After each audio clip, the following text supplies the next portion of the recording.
Hello fellow DC comic collectors, Hawking civilians, social media geeks and Kanye West. Welcome to the totally 100% not pirated legit movie podcast featuring me, Thomas, where I talk too much about random anime, movies, TV shows and Splatoon 3.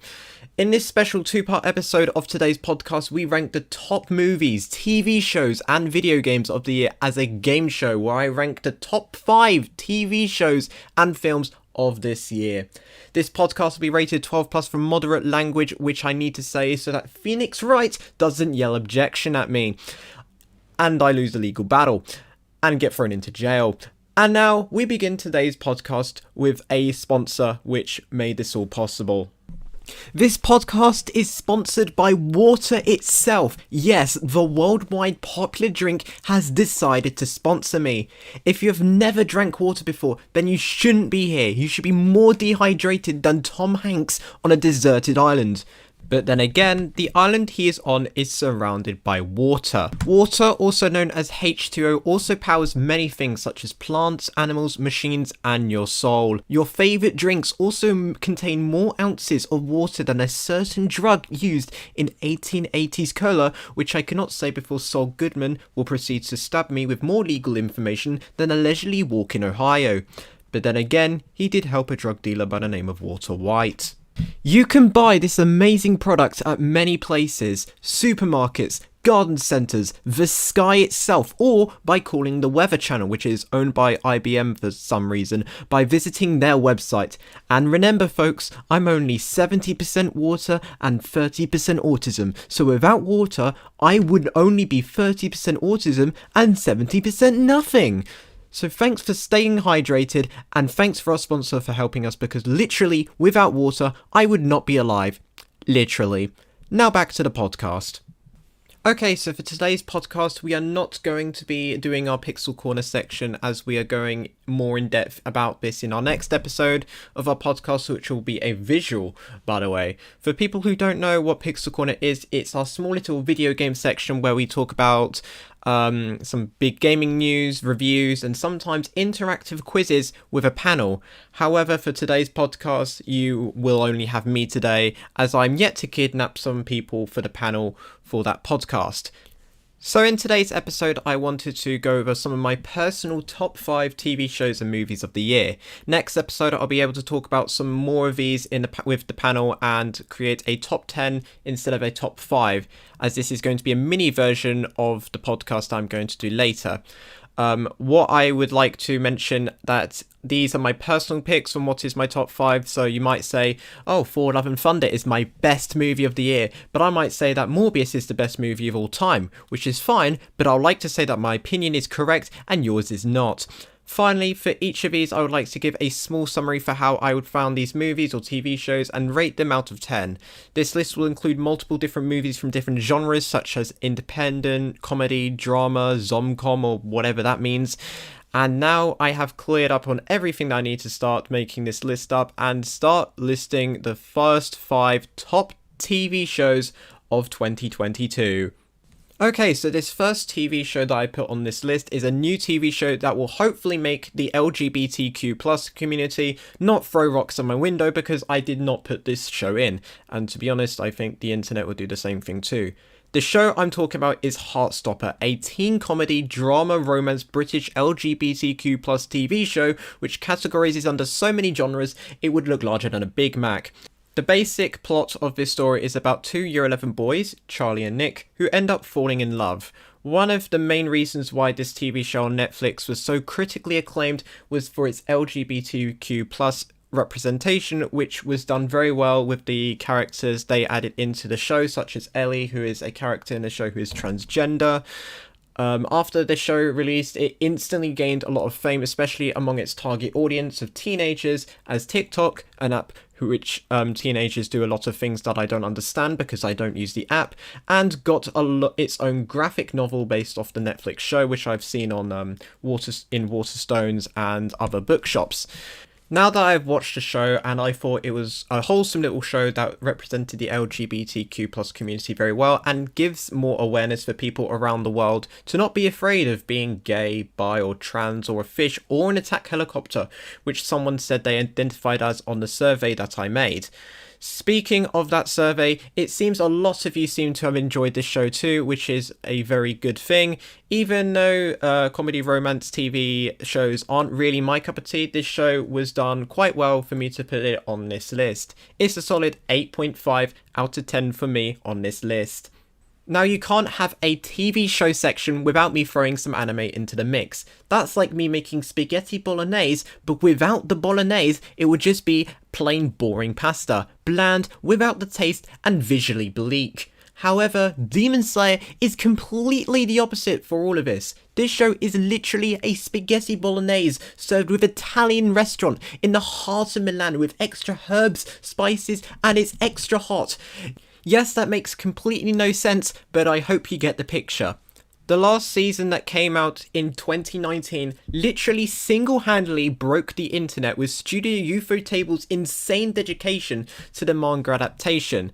This show has to be some of the best animation to ever exist in the medium, and an amazing example of this was in Season 1, Episode 19, which was one of the greatest episodes of anime I have ever watched. The emotion, the battle, the bloody animation. This genuinely looked like something that I would see in a Japanese art gallery.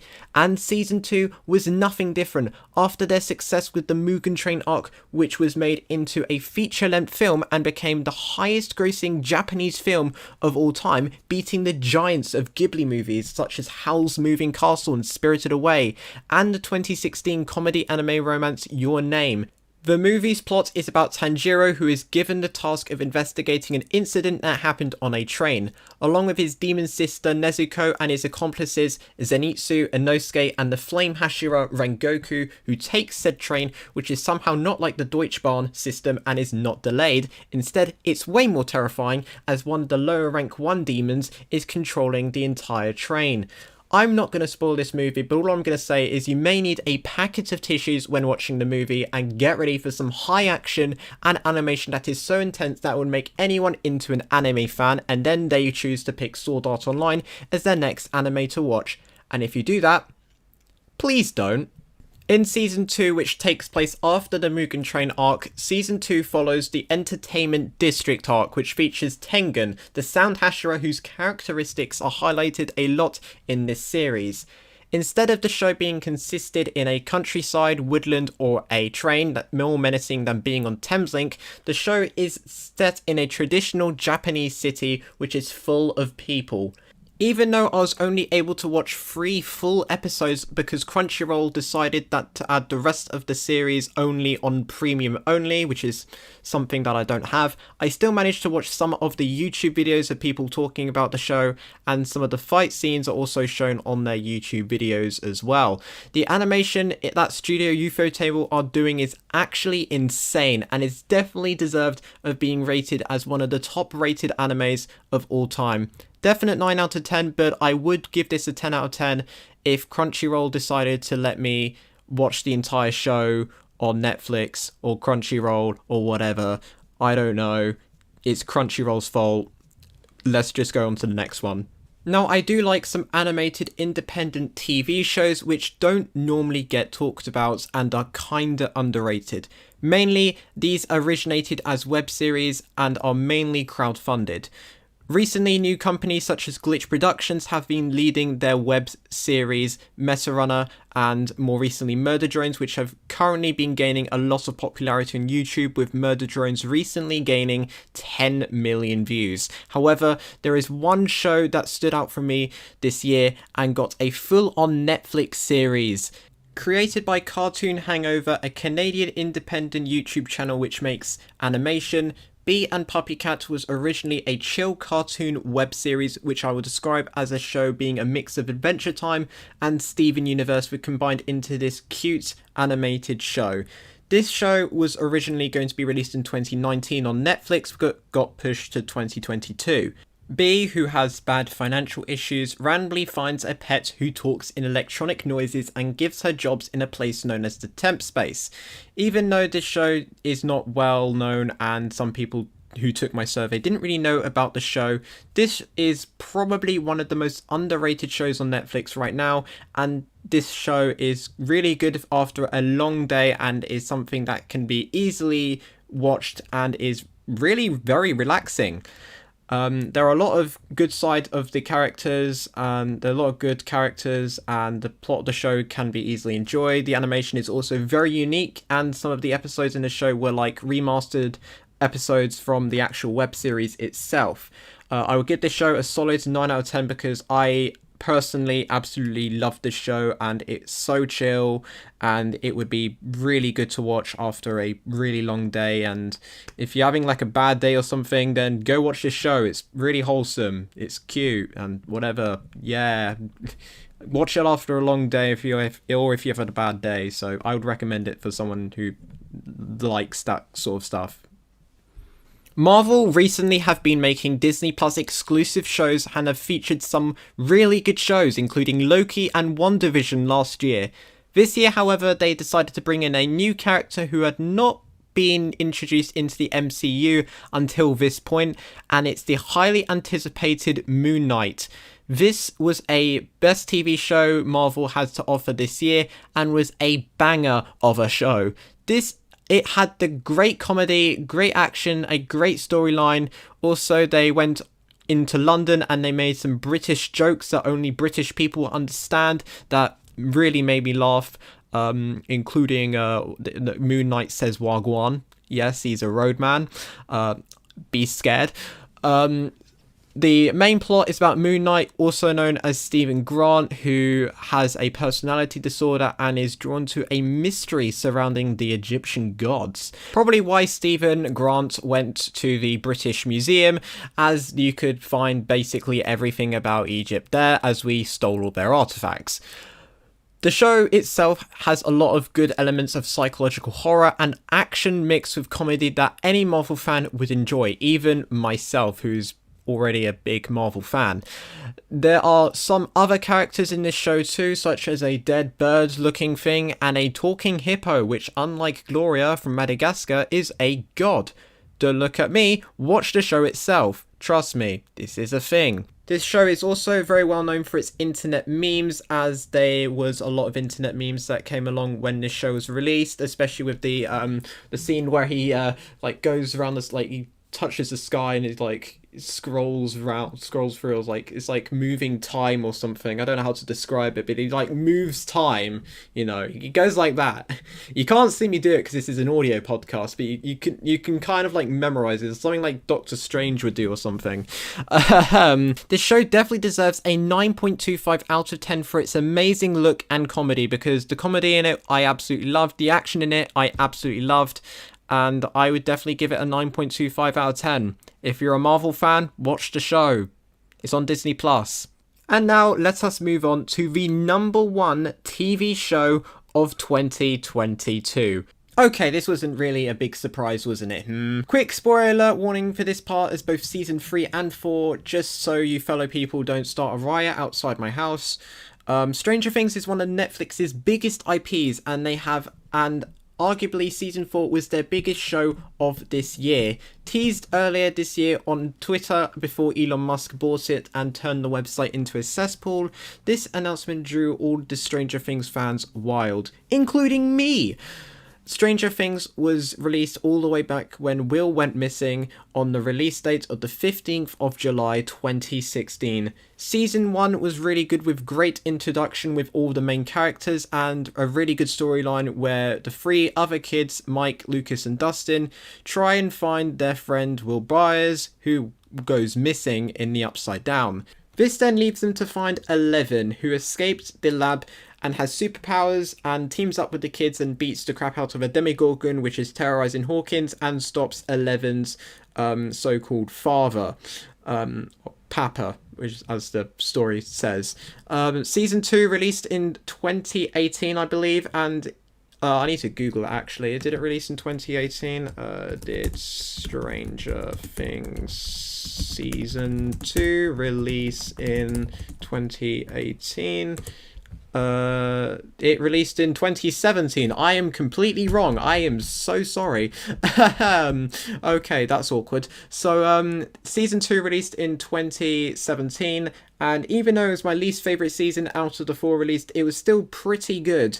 They also introduced ginger representation with adding the character Max and her older stepbrother Billy, who takes over the role of Steve, and who Steve has started his redemption arc in season 2 and becoming the main character and becoming one of the main characters, not actually the main character, and becoming the one of the main characters who helps Will, Mike, Dustin, Lucas and Elle, and also Max too.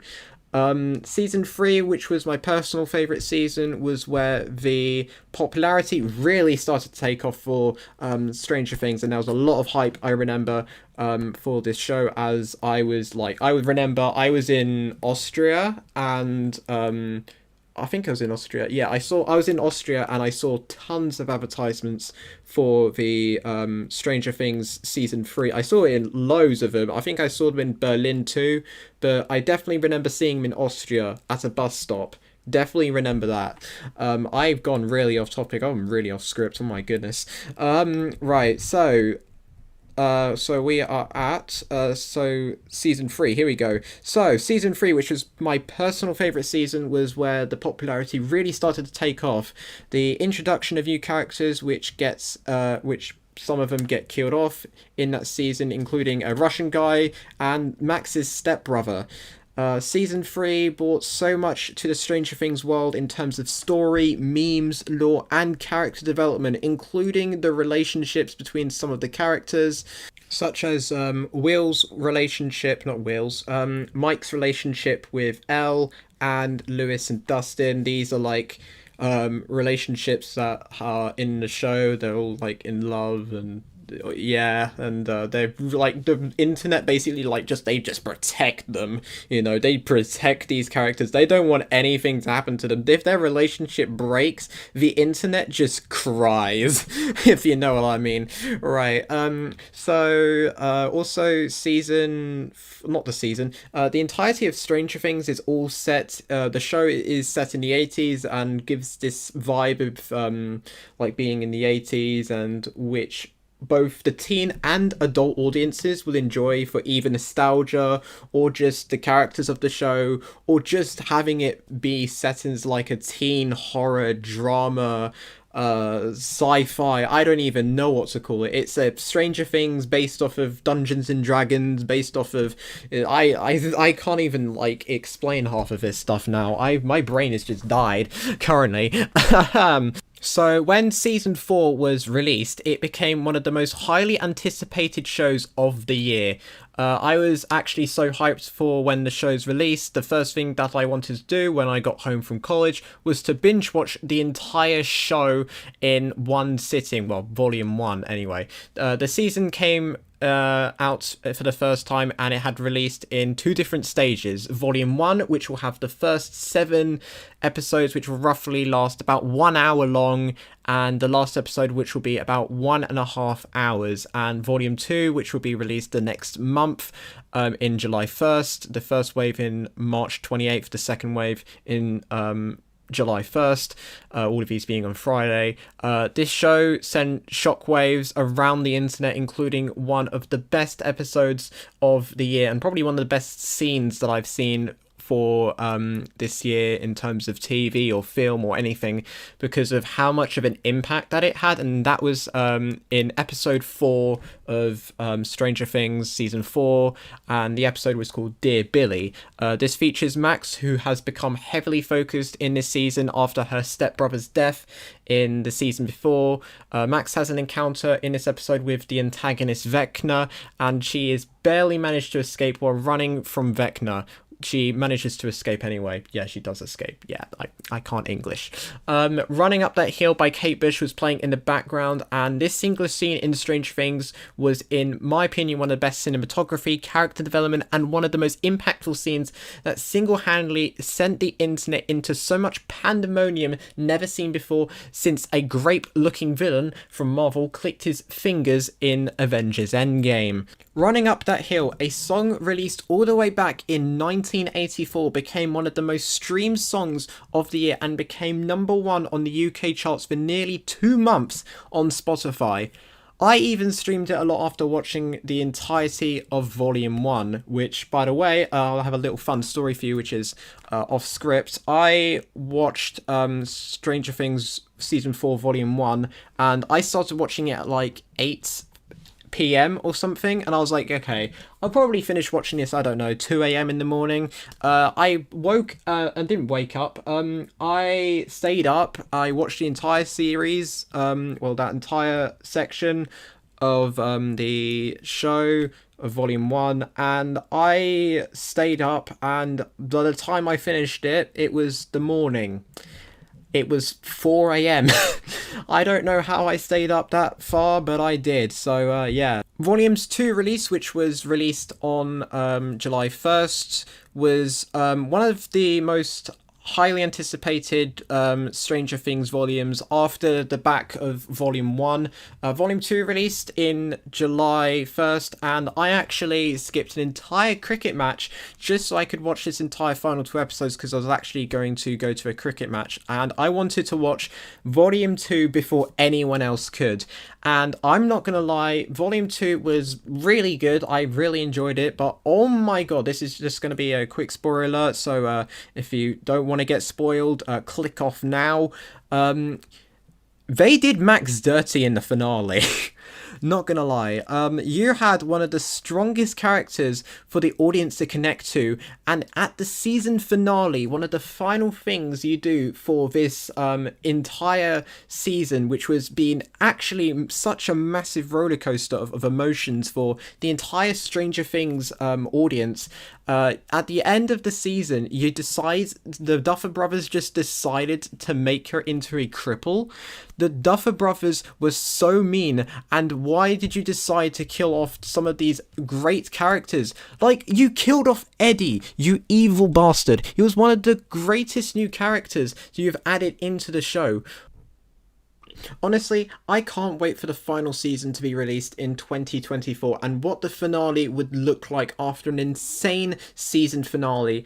And the Duffer Brothers are going to make their own company too and make spin-offs to the Stranger Things universe in the future too. So there is a positive future for the franchise and for fans to enjoy, which, from what I know, a lot of you guys like this show. Let me know what your opinion is on this series in the comments below, or if this is being uploaded on YouTube. Overall, this is a great show, a 10 out of 10, a must watch if you have Netflix, and the show is so good. They have loads of merch, games, and they open up a Stranger Things experience that I'm going to do in London in December. I'm actually doing it, I believe, next month. So yeah, actually next month from when this is being recorded. So I'm going to be doing that, and I literally can't wait. So if you want to know all about it, just message me or just go up to me and say, oh hey, how was the Stranger Things experience? And I'll be like, yeah, it's cool, I like it. Hopefully, I still think it'd be cool. I know people have done it and they've said it's been really fun, so I want to try it out, so I'm doing it. Okay, so some other notable mentions for the TV shows on this list include one of the shows I actually was really, now thinking of it, I probably should have added on this list, was Cobra Kai Season 5, which was a show which, thinking of it now, should probably be on this list for an amazing finale, which I absolutely loved and is really good for the franchise. Also, I'm also quite a big fan of Cobra Kai, but I'm a bit disappointed about they did not have a massive fight scene in the water park. I'm a bit disappointed. It was mainly just shoving, and that was pretty much it. I didn't get really a full massive fight, so I'm really disappointed. It's like one of the reasons why I really like Cobra Kai. I just really like them fighting in such random locations. I talked to one of my friends, and we both said that I said to them that I really want a fight scene in a Walmart or something where they have like a massive food fight in the food aisle or something. I really want just more wacky fights from Cobra Kai, and if they did have the big fight in the water park, then I would probably put that Cobra Kai at like number 2 or something, because that was a really good show. I really enjoyed season 5, and it could have easily been on this list. So yeah, some other animes that I'm gonna put on this list too, well, is in this honorable mentions part, is The Orbital Children is another underrated anime on Netflix, which is quite a good storyline, and I really like the characters and the music of the show, along with some more other big animes that came out this year, including Mob Psycho, Chainsaw Man, which I haven't seen yet, but I have seen some stuff of Mob Psycho as well. Cyberpunk Edge Runners, which have all been critically acclaimed anime shows of this year. Doctor Who finale was really well done by the BBC, and they announced that David Tennant is going to do some Doctor Who episodes, which is absolutely insane. As a Doctor Who fan, a bit of a Doctor Who fan. I'm not the biggest Doctor Who fan, but as someone who likes the show and watches it from time to time, this is quite big news. And I also really enjoyed the Arsenal documentary, All or Nothing, on Amazon Prime, which was another TV show that I enjoyed. Even though I'm not an Arsenal fan, you get to, have a look at how, like, Arsenal play their football matches and how they train and the players' backstory. And you also get, like, a story behind what's cool is you get to know about, like, what they did last 2 years ago with the Tottenham one, is they kind of had a look around how they managed to go through lockdown, how they trained through lockdown. That was quite interesting. That was quite interesting. And this is about like how they managed the situation between the manager and another player named Aubameyang, who left to go to Barcelona, had a bad relationship with the coach. And also they had something else, I believe, and also how they're going to manage to try and fight for Champions League place, which they ended up bottling it last minute, but hey ho, at least they're top of the league now. So yeah, they're top of the league now. So it's not because of the show, but it's because they're playing well and they have some really good players. You get the backstories behind like Bukayo Saka, who came into this Arsenal squad after playing at the Euros and being racially abused, and you get like the backstory behind that and how he managed to how the support he's been given and all of that. You get to know about that, and I've just talked about this for a very long time. And also I forgot to mention on this on the script is that I forgot to add that the soundtrack for Demon Slayer Season 2, which is a show that is on this list, that theme song is brilliant. I've streamed it so many times and I completely forgot to mention that. And yeah, that's the end of this TV show part, and now let us move on to the movies. Okay, so now we go to the part where I talk about the top 5 best movies of the year. This brought some blockbuster movies after a tough 2 years of the industry due to COVID, and this year they bounced back and brought some really good blockbuster movies, which I will be ranking today. Here are my top 5 movies of 2022, and I would also like to say, before this starts, some of the movies are not in this list, including Avatar: The Way of the Water and Black Panther: Wakanda Forever, which I have not seen yet, so I have not added on this list. So, don't go crying because I forgot to add this movie on this list, okay? I just haven't seen them. They released very, very recently. I just haven't had the time to, go to the movies and watch them, okay? I've been way too busy. So, yeah, let's go and start with number 5, which is Black Adam. DC movies haven't always been my favourite, as I'm normally the person who ends up watching Marvel over DC, but this year I have to put DC over Marvel, as Thor: Love and Thunder and the Multiverse of Madness ended up being quite mid for their series. And instead of Marvel having a man who is featured in so many fragrance ads, if you met him in person, he would stink of every deodorant possible, this movie has the CEO of raising his eyebrow as a meme, Dwayne "The Rock" Johnson. His role in this movie was one of the main selling points, and he did a really good job at it. He has been a god before in different movies such as Moana, and he was nailing his role as the superhero Black Adam. This movie did seem to feel quite similar to another DC movie named Shazam, probably because they have similar or the same powers, or they both come from like the same kind of area, but in terms of their powers in DC universe, but I don't really understand DC too much, which is Shazam is like more of a comedy based, this is more of like a action based, like thriller based, you know, I kind of had that kind of type. Shazam was more of like a kid doing teenage things and somehow can turn into a superhero after saying Shazam, so that's kind of more that type of movie.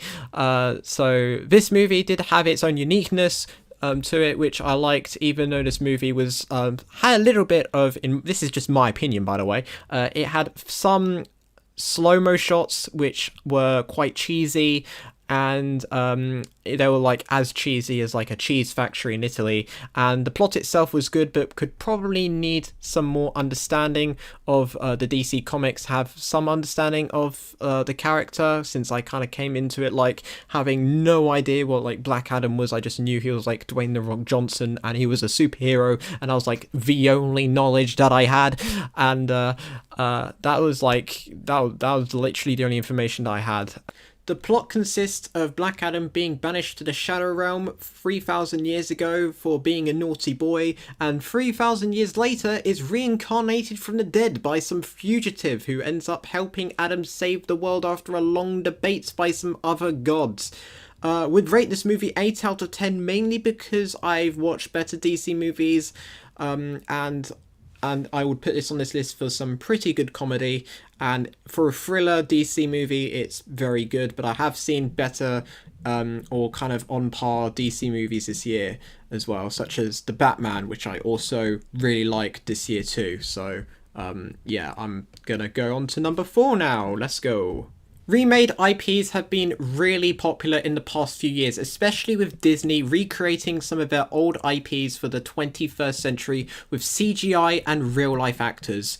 Movies such as The Jungle Book, Aladdin, Beauty and the Beast have all been big hits that have been remade into this style. Recently, Warner Bros. Have also been trying to remake their classic IPs into remastered sequels to their story, such as with The Matrix Resurrections, which launched last year. However, this year, there was one that stand out the most this year, and that was Top Gun Maverick. Top Gun, originally released in 1986 and stars everyone's favourite action thriller movie action fossil boatman, Tom Cruise. The movie at the time was really well made and was one of the best movies that was created in the 80s at the time. And the creation of the sequel to this movie, Top Gun Maverick, is which was a Top Gun movie that was fit for the 21st century. Maverick, a retired US Air Force pilot who loves flying, is brought back to help train younger pilots for a near impossible mission of trying to infiltrate a base filled with missiles and traps. This movie was really balanced and action-packed and follows the traditions of the original movie as well, which included the same traditional themes, which were basically had like a 21st century twist to it, such as the scene where buff men play beach volleyball and the famous song Highway to the Danger Zone is playing in the background. I believe that's the song that's playing in that scene, but that song is definitely used in the movie. It was definitely used at the start of the movie anyway.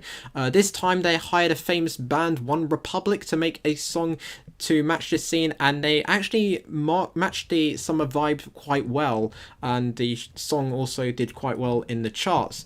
Maverick, who is still played by Tom Cruise, as he has the immortality of the Queen before she died, Hyde plays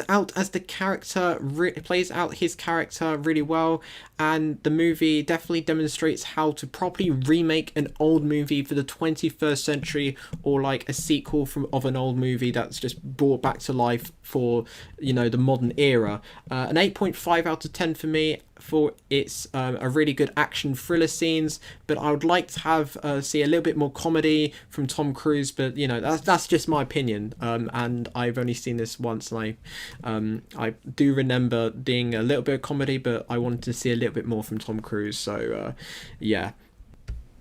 Anime movies recently are what mainly draw people towards the medium of anime.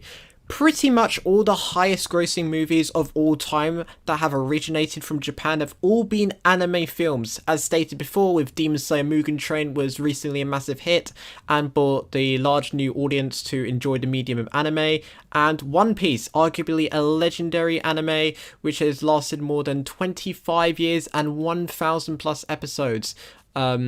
Which has also joined the battle arena with movies beforehand, but now this year they released another new movie called One Piece Red.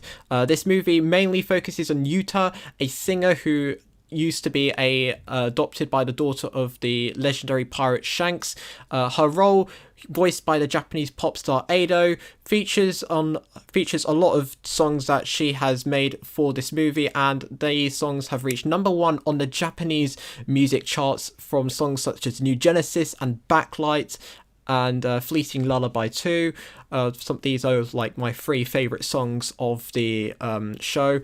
The story itself, again, mainly focuses on Yuta trying to create a new Genesis where everyone would live in peace and harmony. However, a personal hatred of pirates from personal experience makes her really hate pirates and want them to be absolutely wiped from the face of the earth.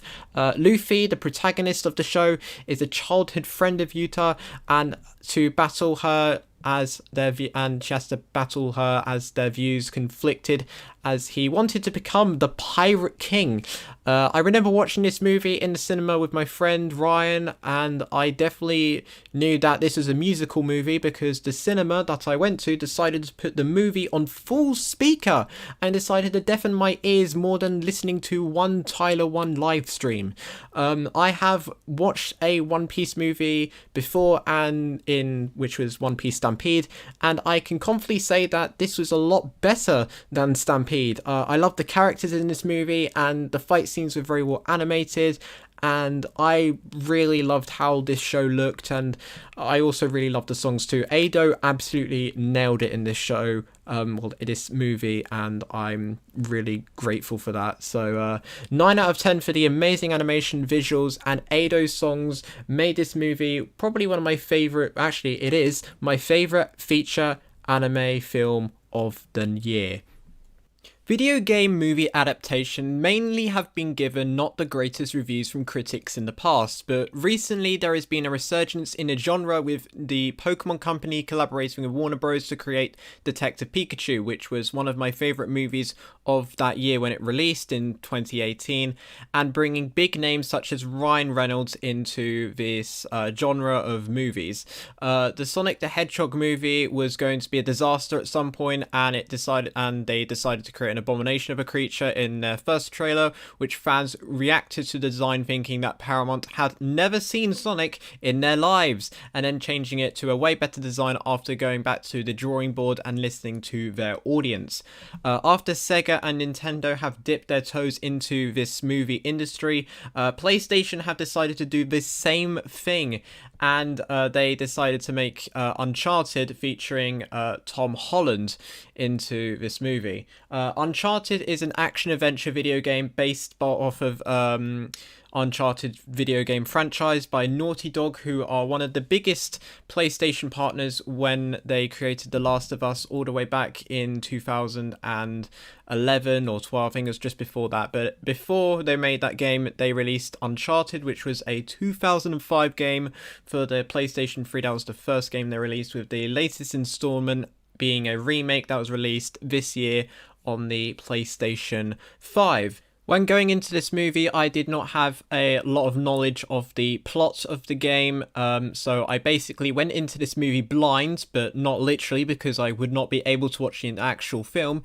and the action-adventure scenes in this movie were really well done, and I really enjoyed nearly every aspect of this movie. What is most important about this show for the viewer is that they don't need to know anything about the plot or anything else related to the video game, as the movie already follows the story of one of the games.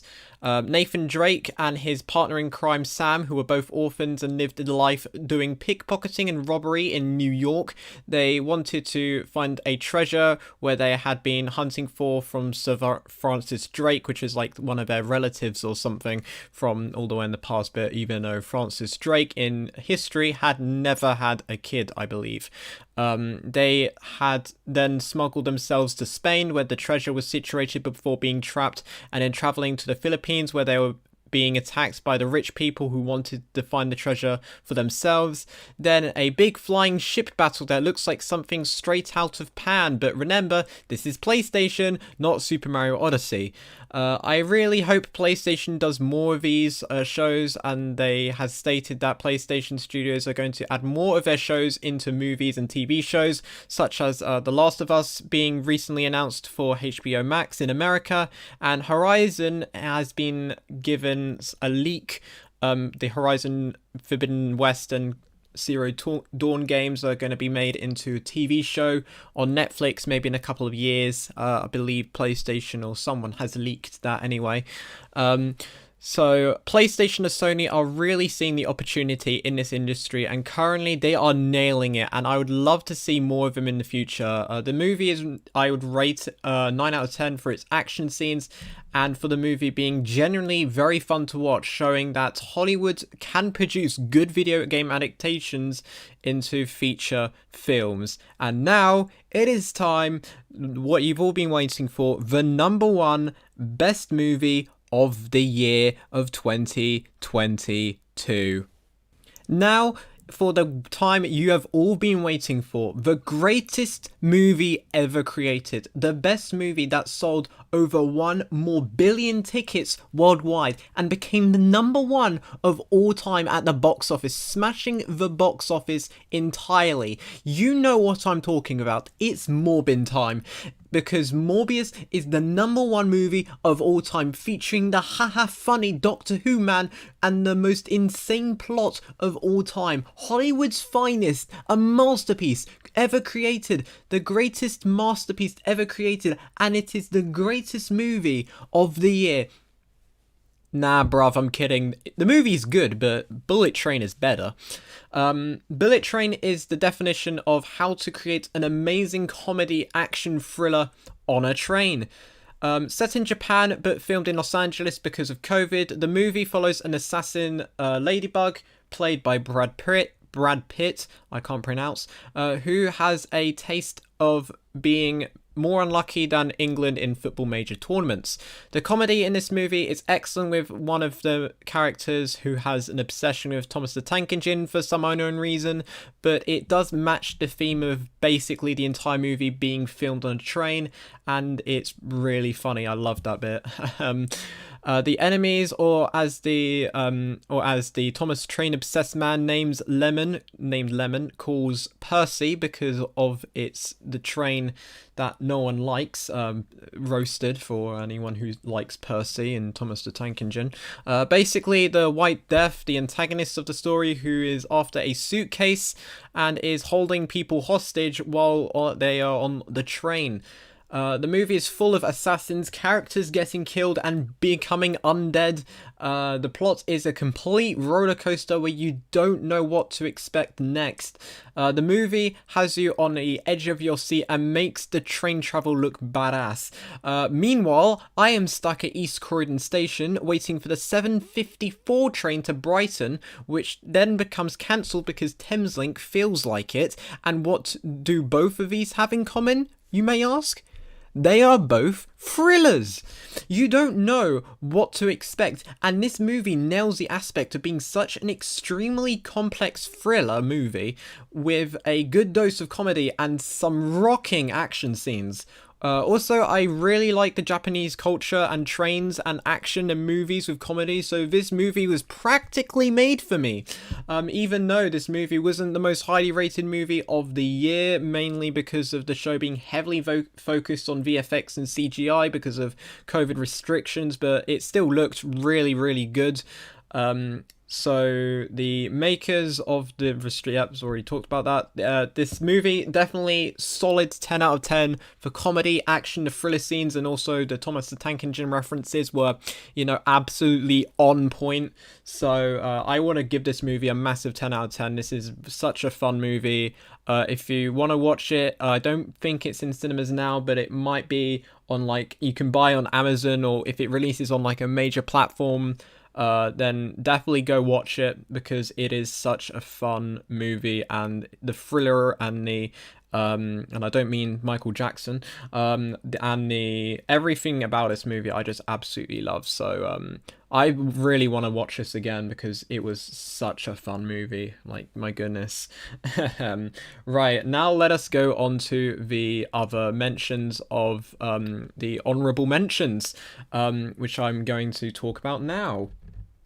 Now, there were some other mentions of movies that I would add into this list, but most of them I have not seen yet.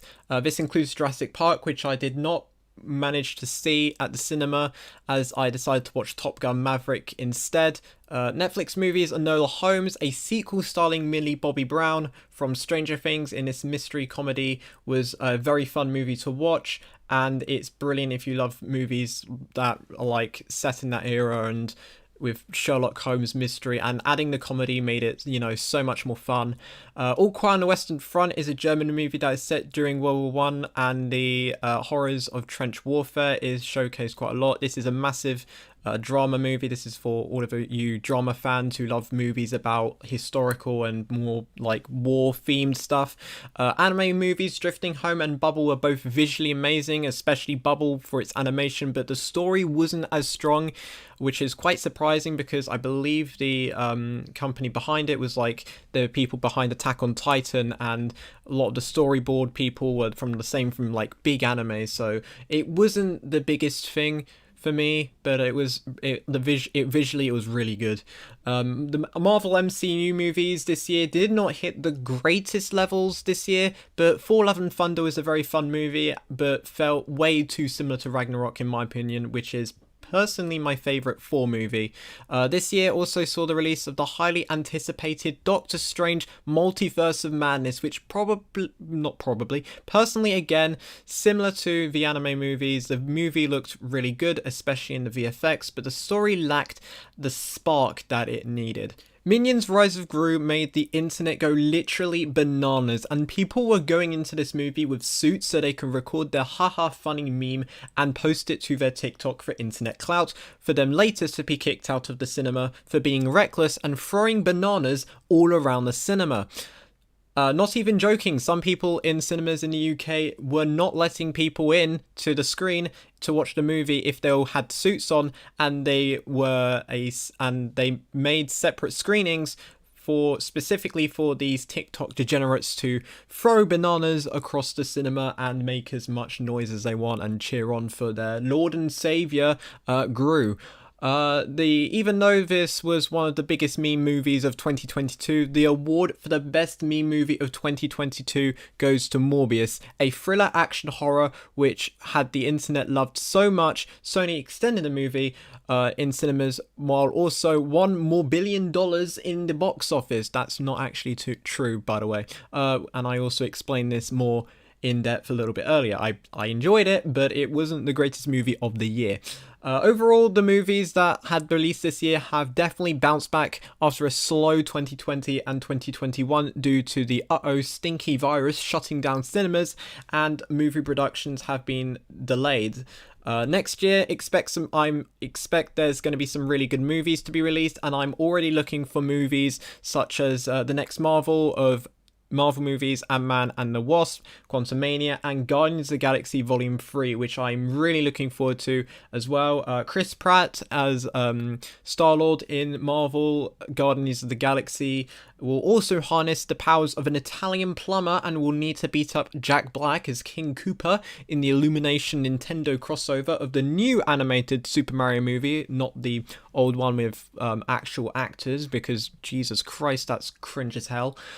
John Wick Chapter 4 sees Keanu Reeves doing Keanu Reeves things, which is beating the crap out of enemies and massive explosions.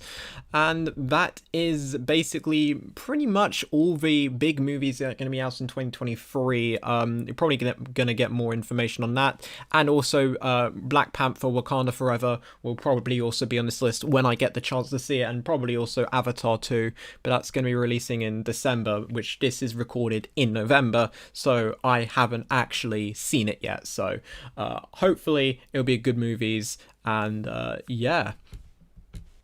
Well, that was longer than expected, wasn't it? Thank you all for tuning in to today's podcast episode. Next time, I'm going to be holding a panel hostage and discussing with them about the best movies of the year as a raffle and a top 10 list. Should be fun, and you don't want to miss it. But for now, don't cry in a corner because England didn't win against the USA, and I will shout at them for calling the sport soccer because we didn't beat them. A bit annoying, I know. I think I probably jinxed it from this script, to be honest, but don't tell anyone. And also remember, folks, don't be a Chris Pratt Mario, be a Jack Black King Koopa. Yeah, bye bye everyone, and enjoy your day.